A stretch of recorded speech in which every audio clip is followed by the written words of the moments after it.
Coucou ma famille, bonjour, bonjour, bonjour, bonsoir, mbote, mbote, mbote na ba papa, mbote na ba mama, mbote na bandeko ya basi, ya mibali, na yo ndeko na nga, papa, mama, oyo kozwa vraiment libaku ya kolandanga, na pesi yo mbote, esika ozali na kombo na Yesu, tikete nzamba lola apambola biso, ekimia na ye ebila biso, elongo na mabota, voilà, soki toye lisusu lelo, pona ko partager, cela veut dire toza envie, et nzambe wana bati bomo inanga ya yo, pourquoi pas, tout les devants ya nyonso parce que tant toza wa cela veut dire toza bato abomoy esika bato abomoy baza eyebanaka tokumisa nzambe to tia esika na ye et après tokoya pona ko développer sujet na biso ya mokolo ya lelo.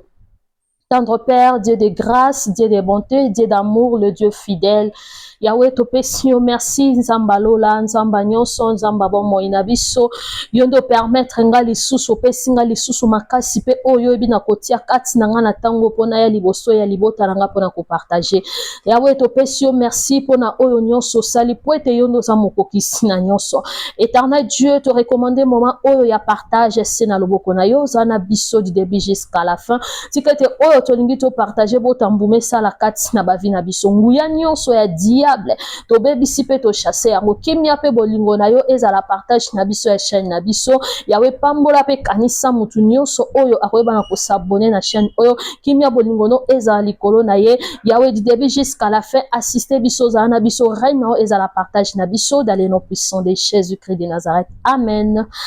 Amen, amen, amen, amen.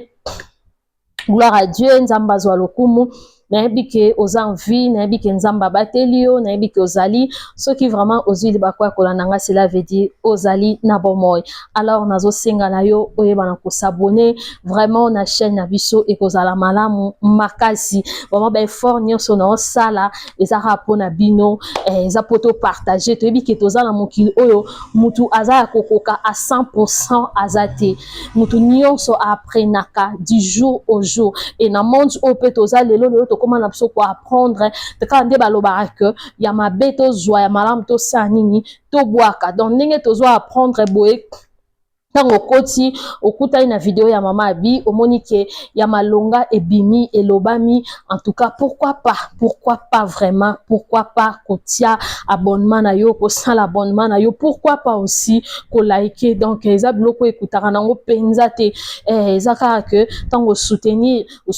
œuvre oyo nzamba lola akozanga te na kopambola yo papa mama ndeko mwasi ya mobali vraiment na singi na biso to s'abonner na moni ba vidéo ebeleza awa totali penza tolobela eka bopeto sijango peto zongi nango lisu lelo vraiment aetango moni pende loko eza intéressant parce que biso toko sa titre te na roko sa titre te pona yaka bo na benga bino boya botala bo s'abonner non tango tangi titre cela veut dire yango ndo yo okuta na kati et otali po moni que eza intéressant eza vraiment mambo malamu ya malonga alors pourquoi pas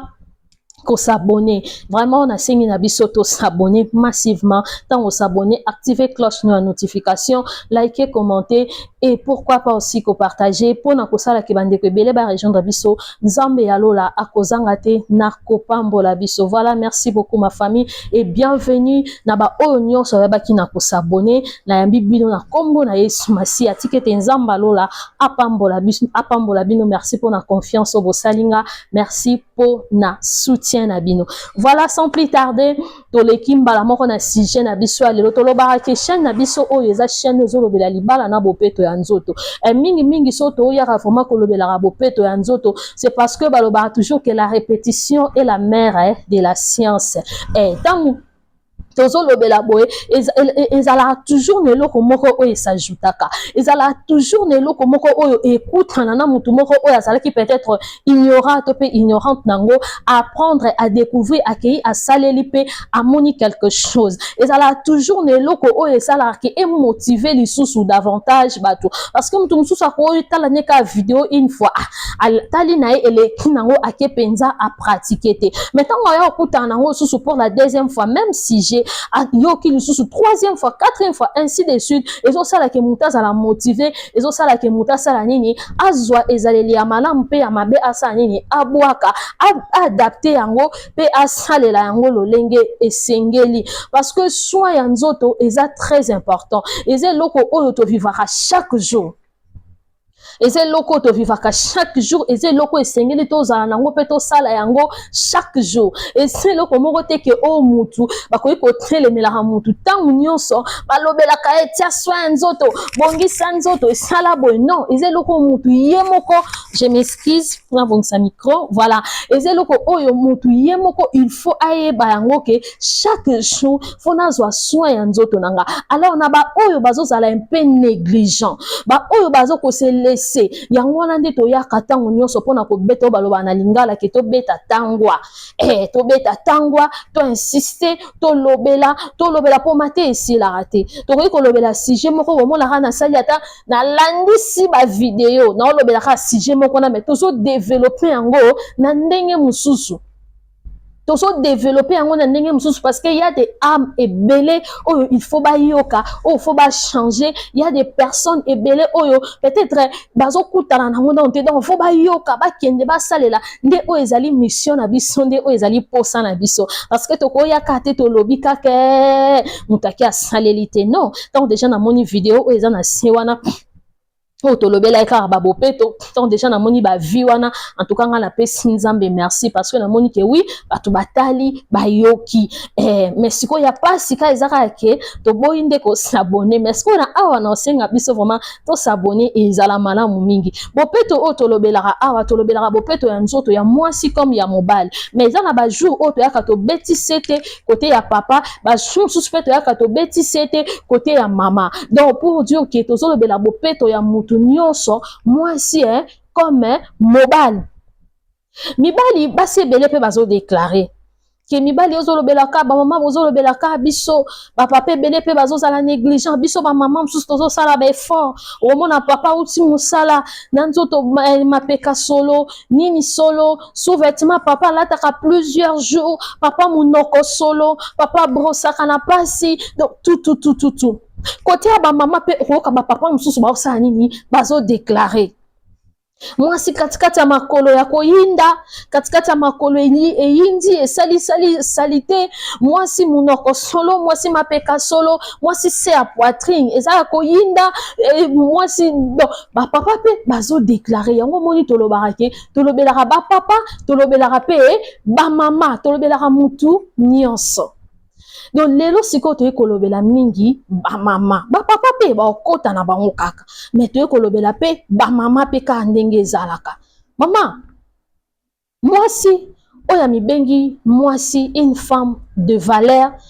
mwasi wana bayebaka na biloko nyonso, donc cela veut dire il faut zala une femme complète ndenge tolobaka.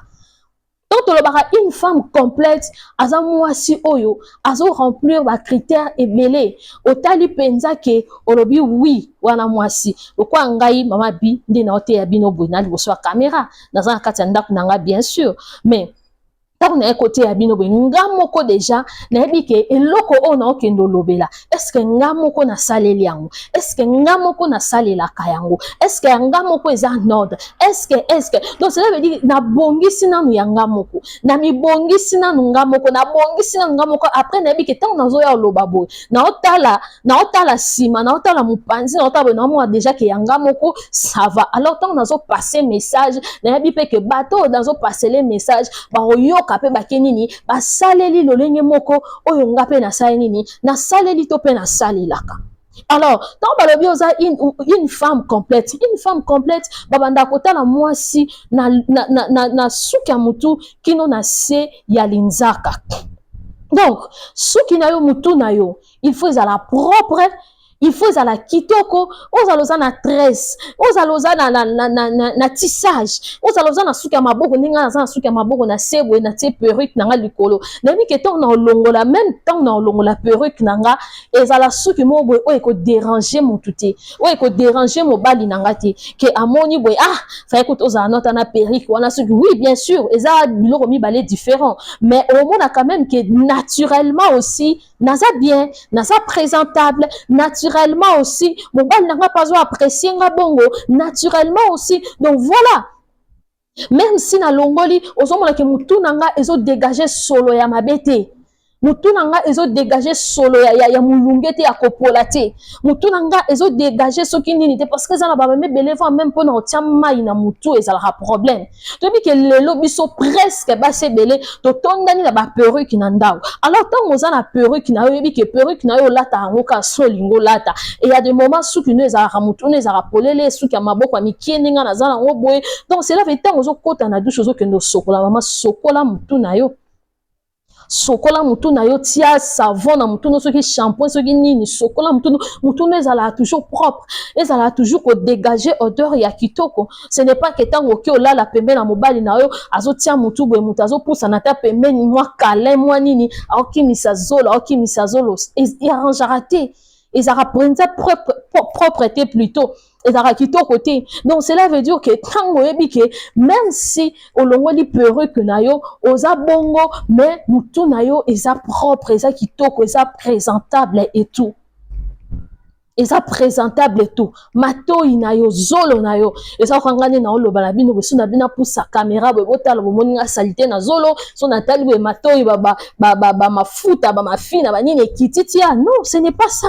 Moi, si tu as sola na mutu mutazo tala yo na kati ya zolo azomona déjà ba salité vanjo na zolo matoi na yo awa déjà zolo aksa déjà ke matoi yo eyebi mbule kota tige coton te minu ta bazo tala minu no muna konese boti couche moko likolo awa minu soki ndenge ni non mama non papa to sala rango kaka pona ko sepelisa to pe ko mettre à l'aise mutu ozana eto bato ozana bango te mais tout d'abord pona yo moko. Tout d'abord pour na yomoko parce que soit ya nzoto bo peto ya nzoto ezana nu bien pe ezana intérêt na nu ya yomoko avant ekoma ya batu mususu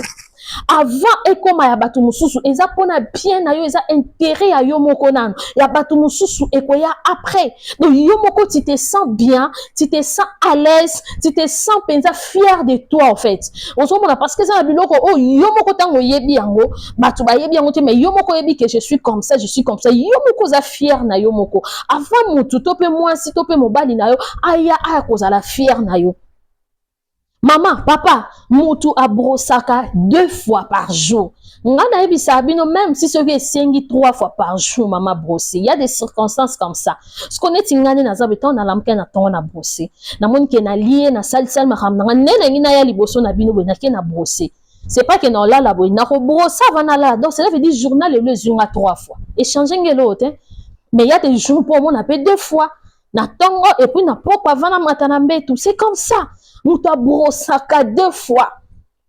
Yeba to lalaka okangi munoko pendant 8 heures du temps.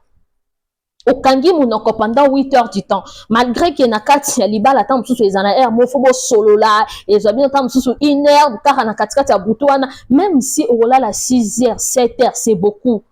C'est beaucoup. Donc cela veut dire il faut brosser. C'est comme même si au solo là, ce que tu au solo na moi sinon ballon na mbet. Borotala na, borotia oya tie mutu koto makolo na bino na mitu et tout ani bozo yo kanabo. Non.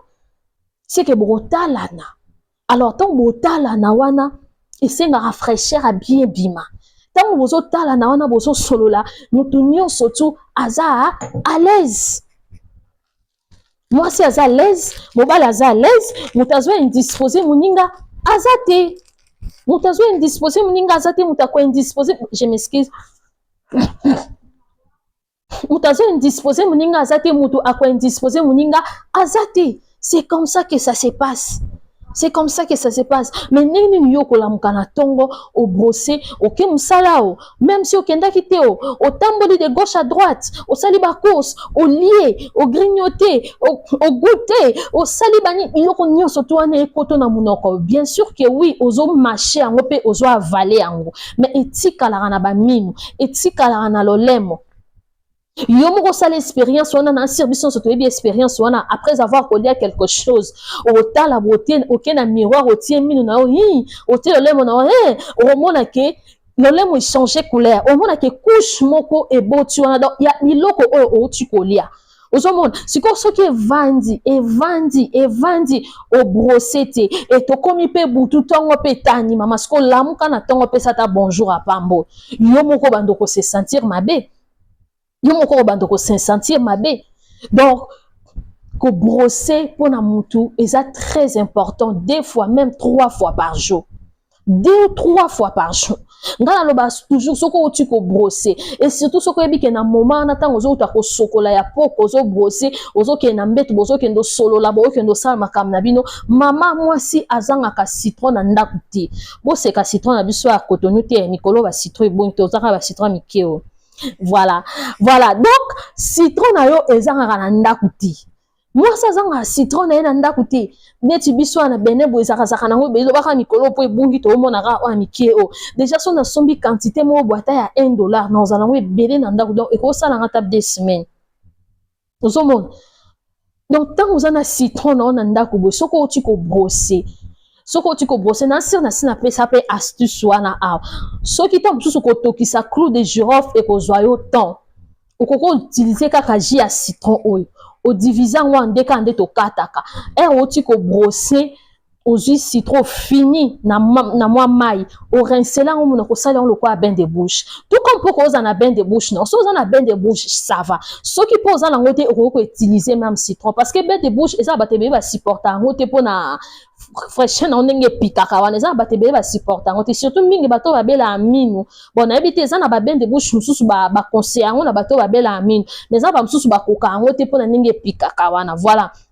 Mais citron, ce que tangi si en au moins quelques gouttes na mai et bomaka déjà acidité à citron. Est-ce que tu comprends? Et bomaka déjà acidité à citron et ça sous na efficacité na makas na onenge za la kate mais quand même et un effet o eko sala tant yo ko tiango pour na ko rincer munoko na yo ko utiliser comme bain de bouche après avoir ko brosser ya tongo ou bien ya pokwa. Mais ngami ming na préféra ko sala ngo na pokwa. Pour na pokwa na tango zo kene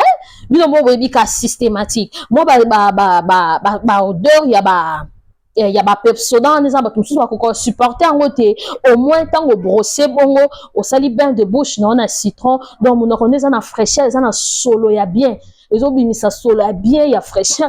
ya bien plutôt ya nini penza ya ba pepsodent wana au ko sentir yango makasité on peut sentir yango makasité maman citron et suki kana munorote citron ezale pas à mwasi ezale pas à mobali avant au chocolat citron est très important plutôt ya ko frotaka ba partie oyo oyebi ke il faut olongo la salité ba partie ekangamo ba salité mo ba solo to bandi na sima mape ya matoi